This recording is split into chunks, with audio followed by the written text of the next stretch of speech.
श्रीमद कुंज विहारे नमः। श्री स्वामी हरिदास विजय तीर्थराम। हम सब भगवान के अंश हैं, तो फिर दुखी क्यों? शाश्वत सुख हमें क्यों नहीं मिलता? क्यों पग पग कर हमें विपत्ति का, प्रतिकूल परिस्थितियों का और दुख का सामना करना पड़ता है? तो भैया, हम भगवान के अंश हैं और यह अंश अंशी से अलग हो गया है, इसलिए दुखी है।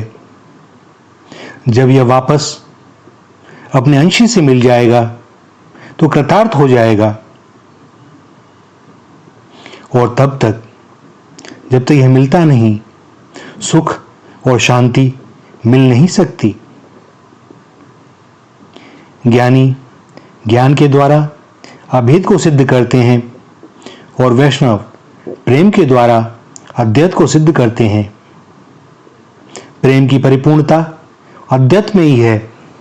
भक्त और भगवान अंततः एक हो जाते हैं, जैसे गोपियां और श्री कृष्ण एक हो गए। जीव और भगवान कब अलग हुए, कैसे अलग हुए, इस पर विचार करने की कोई आवश्यकता नहीं, क्योंकि ईश्वर से जीव का वियोग हुआ है, यह सत्य है। यह कब हुआ, कैसे हुआ, इसमें समय नष्ट करने से अब कोई लाभ नहीं, वरन इसे किस प्रकार समाप्त किया जाए और इसका हल क्या है। जब भगवान ने, रसिकों ने, सिद्धों ने, ऋषि मुनियों ने, शास्त्रों ने हमें बताया है, तो क्यों ना हम उस पर विशेष ध्यान दें। हमारे कपड़े पर कोई दाग लग गया, कहाँ लगा, कैसे लगा, जब हमें पता ही नहीं है, अब उसके बारे में विचार करने से क्या लाभ। अब तो सोचना यह है कि यह धब्बा, यह दाग छूटे कैसे, कितनी यथाशीघ्र छूटे। यह दाग छूट गया कि वस्त्र स्वच्छ हो जाएंगे। इसी प्रकार हमको ईश्वर से मिलने का प्रयत्न करना चाहिए, क्योंकि वही इष्ट हैं, और भगवान का आश्रय लेने से सब निर्भय हो जाते हैं, भाग्यशाली हो जाते हैं। और जिसके सिर पर भगवान का हाथ हो, उसे क्या कभी काल का भय हो सकता है? किसी और बात का भय हो सकता है? मृत्यु का भय हो सकता है? हमको अपने जो भी जीवन निकला है उसका हिसाब किताब यदि भगवान मांगे तो बड़ा भय होता है। कैसे बोलेंगे, क्या करेंगे?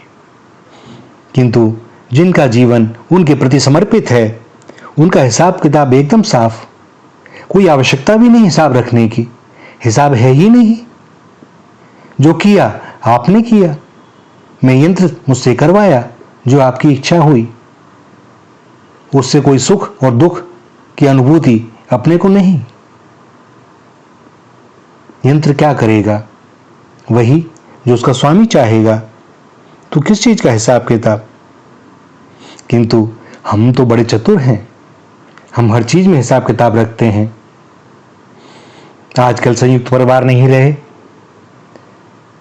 बड़े होने पर भाई बहन, भाई भाई के बीच में भी हिसाब चलता है, माता पिता के बीच में हिसाब चलता है।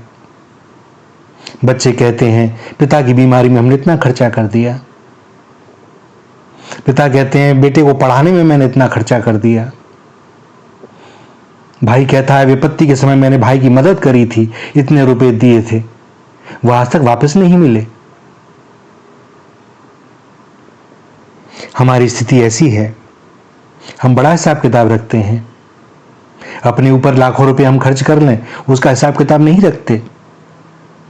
लेकिन 10 वर्ष पूर्व भी किसी को 1000 रुपए भी दिए हों तो हम उसका हिसाब रखते हैं कि इस व्यक्ति ने नहीं लौटाए। और जो हिसाब किताब रखते हैं, यहां पर भी सेल टैक्स विभाग, इनकम टैक्स विभाग जब हिसाब किताब मांगता है तो कैसा भय होता है जब वे कहते हैं कि अपने खातों को ले आओ। लाख, 2 लाख, 10 लाख, 1 करोड़, इसके हिसाब किताब हम पर दिया नहीं जाता तो भैया जीवन का हिसाब कैसे देंगे? उस दिन क्या दशा होगी? अब तक का जैसा जीवन बीता है कैसे कहेंगे उनसे आंख मिलाकर? तो शांति मिले तो मिले कैसे? उपनिषद कहते हैं कि एक वृक्ष पर जीव और ईश्वर एक साथ बैठे हुए हैं, फिर भी जीव ईश्वर को पहचानता नहीं है। एक व्यक्ति को जानकारी हुई कि गंगा के किनारे जो संत रहते हैं उनके पास एक पारसमणि है, और उस पारसमणि को पाने की इच्छा से वह व्यक्ति उन संत की सेवा करने लगा, उनके पास रहने लगा। एक दिन संत ने कहा, मैं गंगा स्नान करने जा रहा हूं, वापस आकर तुझे मैं पारसमणि दूंगा। संत ऐसा कहकर चले गए। अब इस व्यक्ति के मन में पारसमणि के लिए अकुलाहट बढ़ गई। देखूं तो सही कैसी है। और एकांत में जब, क्योंकि संत तो गए हुए थे गंगा स्नान को, उसने सारी झोपड़ी छान डाली, पारसमणि मिली नहीं। संत वापस आ गए। कुटिया की स्थिति देखकर उन्होंने जान लिया और पूछा, क्या भैया तुम्हें इतना भी धीरज नहीं था? मैं तो कहकर ही गया था कि आकर तुम्हें दूंगा। अरे पारसमणि तो मैंने डिबिया में रखी है। ऐसा कहकर उन्होंने एक लोहे की डिबिया नीचे उतारी। अब उस व्यक्ति ने सोचा ये कैसी पारसमणि है, क्योंकि जिस संदूकची में वह पारसमणि रखी गई यह तो लोहे की है, तो इस पारसमणि ने इस संदूकची को सोने की क्यों ना बना दिया? क्या यह पारसमणि असली है या झूठी है? क्या यह संत मुझसे मजाक कर रहे हैं? और उसने पूछ ही बैठा कि यह संदूकची पारसमणि का स्पर्श होने पर भी लोहे की क्यों रह गई, सोने की क्यों नहीं बनी? और संत ने उसे खोलकर दिखाया संदूकची को। वह पारसमणि एक फटे पुराने कपड़े के चीथड़े में लिपटी हुई रखी थी। क्योंकि वह पारसमणि आवरण में थी, सो वह लोहे की संदूकची सोने की नहीं बन पाई। इसी प्रकार ईश्वर और जीव हृदय में एक ही स्थान में रहते हैं, परंतु दोनों के बीच वासना का पर्दा है, फलतः दोनों का मिलन नहीं हो पाता। जीवात्मा लोहे की संदूकची है और भगवान पारसमणि। दोनों के बीच में यह वासना और ममता का पर्दा है जिसे हटाना आवश्यक है। साधना करने पर यदि सिद्धि ना मिले तो साधना के प्रति साधक के मन में उपेक्षा का भाव जग जाता है। जीव साधक है, सेवा स्मरण साधन है और भगवान श्री कृष्ण साध्य हैं। भक्ति करना ही हमारा धर्म है। लोग समझते हैं कि भक्ति मार्ग बिल्कुल सहज है, सरल है, बड़ा आसान है। सुबह थोड़ी देर भगवान की पूजा की, उनको माला पहनाई, 2 मिनट आंख बंद करी, आरती उतार दी, बस हो गई छुट्टी।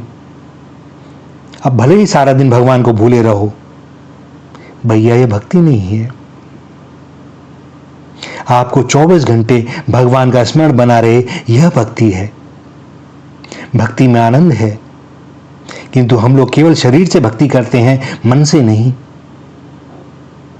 वाणी से भगवान के नाम का उच्चारण ना हुआ तो यह वाणी व्यर्थ है। मन संसार के विषयों में रमे और शरीर ठाकुर जी की सेवा करे तो सेवा में आनंद कैसे मिलेगा?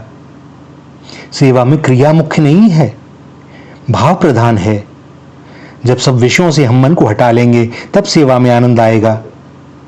तो जब हम सेवा करने बैठें तो पहले भावना करें कि ये जो श्री विग्रह है ये मेरे साक्षात भगवान है मेरे सामने।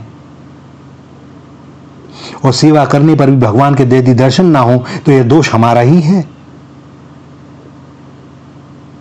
सेवक की भावना होनी चाहिए भगवान की सेवा करने के बाद, गंगा स्नान करने के बाद, कि मेरा पाप समाप्त हो गया, आज तक का मेरा जो दुख था मिट गया, मेरा जो दारिद्र्य था मैं मिट गया, मैं कृतार्थ हो गया। किंतु यदि ऐसा भाव ना हो तो सेवा पूजा से कोई आनंद नहीं मिलेगा। संसार के विषयों को मन से हटाना पड़ेगा। जब तक नहीं हटाएंगे आनंद नहीं मिलेगा। भगवान की सेवा तभी होगी जब संसार के विषयों का प्रेम कम होगा। भगवान से प्रेम करना है तो विषयों का प्रेम छोड़ना पड़ेगा, क्योंकि प्रेम गलियति सांकरी, यह में 2 न समाए हैं। प्रेम की सकरी गली में दोनों का निर्वाह हो नहीं सकता। काम और राम परस्पर विरोधी हैं। जब तक जगत का बंधन नहीं छूटेगा तब तक ब्रह्म का संबंध नहीं होगा। सो संसार के विषयों को धीरे धीरे छोड़ें, इसमें से मोह और ममता को छोड़ें। संसार को छोड़ के कहां जाएंगे? कहीं नहीं भैया, संसार के त्याग की कोई आवश्यकता ही नहीं है। अरे विषयों का मोह छोड़ने की जरूरत है। व्रत में त्याग के लिए कहा जाता है कि यह छोड़ दो, यह खाओ। वह हमेशा के त्याग के नहीं, हमेशा त्याग हो भी नहीं सकता। इसीलिए व्रत की विधि बताई जाती है।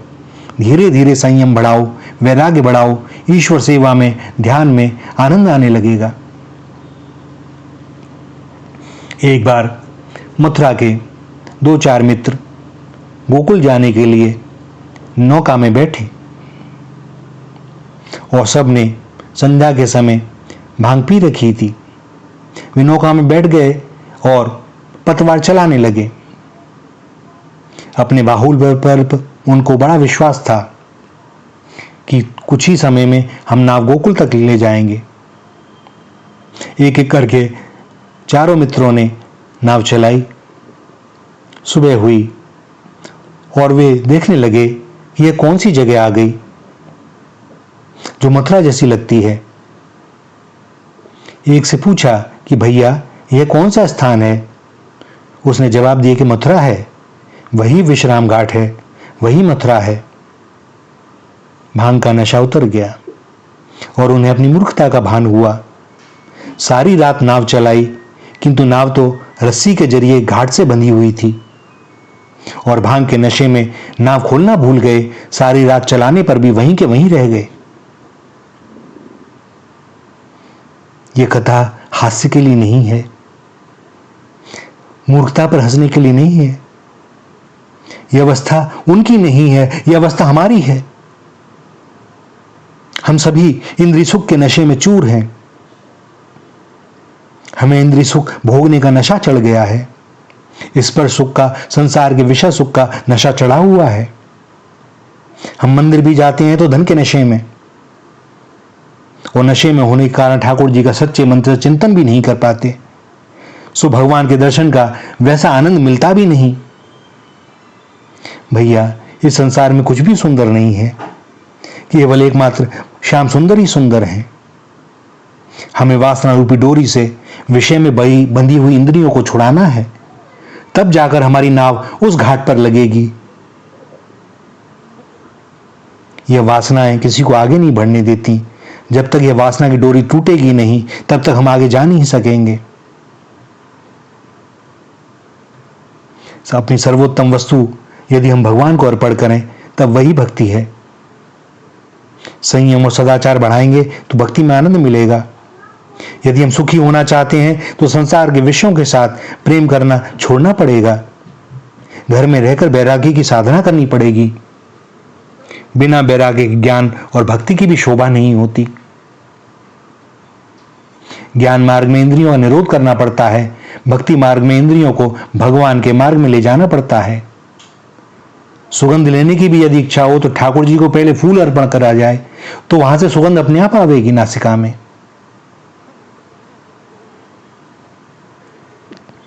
लौकिक व्यवहार के ज्ञान में द्वैत है और भगवान के स्वरूप संबंधी ज्ञान में अद्वैत है।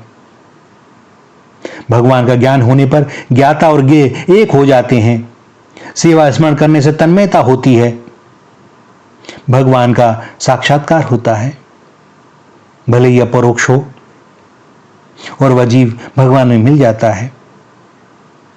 इसके बाद वह जीव यह नहीं कह सकता कि मैं ईश्वर को जानता हूं, किंतु साथ साथ वह यह भी नहीं कह सकता कि मैं ईश्वर को जानता हूं और नहीं जानता हूं। गोपियां जहां देखती हैं वहां उन्हें श्री कृष्ण नजर आते हैं, और सब में श्री कृष्ण के भाव को देखकर वह अपने जीव भाव को भूल जाती हैं। लाली मेरे लाल की जिद देखो तितलाल, लाली देखन मैं गई और मैं भी हो गई लाल। तो जो भगवान का हो जाता है फिर उसका अपना स्वत्व रहता नहीं, फिर वही रहता है। तो वह यह भी नहीं कह सकता कि मैं भगवान हूं, और यह भी नहीं कह सकता कि मैं व्यक्ति हूं, मैं जीव हूं। जो सब में ईश्वर का दर्शन करता है वह स्वयं भगवान हो जाता है।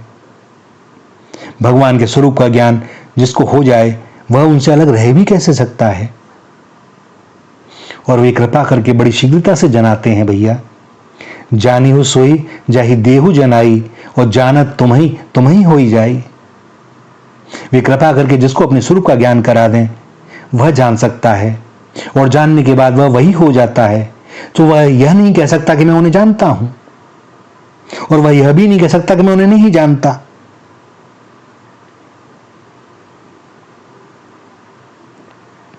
मन से एक होना है, शरीर से नहीं। 24 कैरेट का सोना बड़ा नरम होता है, उससे जेवर नहीं बनाए जा सकते। आभूषण बनाने हो तो उसमें दूसरी धातु मिलानी पड़ती हैं, और इसीलिए भगवान भी माया का आश्रय लेकर प्रकट होते हैं।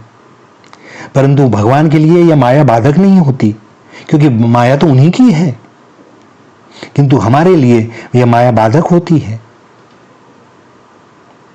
योगी जिसे परमात्मा कहते हैं, उसी परमात्मा से जो मिलता है वह जीव कृतार्थ हो जाता है। भगवान के प्रति प्रेम बढ़ाना हो तो भगवत कथाएं सुने, सत्संग करें, संतों रसिकों के दर्शन करें, उनके जीवन को देखें, उनके आचरण को देखें, और अपने श्री विग्रह को साक्षात भगवान का स्वरूप माने। इस दास ने देखा है कि लोग घर में पूजा तो करते हैं पर उन्हें साक्षात नहीं समझ पाते।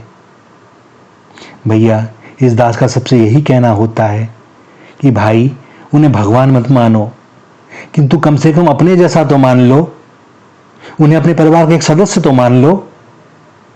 उनसे जैसे पूछते हो तुम कि तुम्हारी क्या आवश्यकता है, क्या खाओगे, क्या पहनोगे, क्या करोगे, कभी उनसे भी तो पूछ के देखो।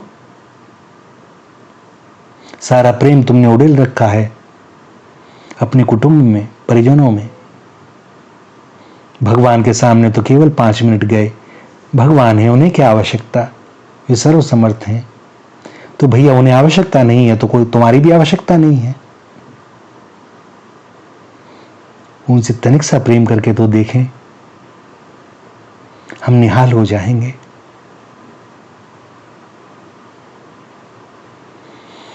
गूंगे का गुड़ है। श्री राधा श्री राधा श्री राधा।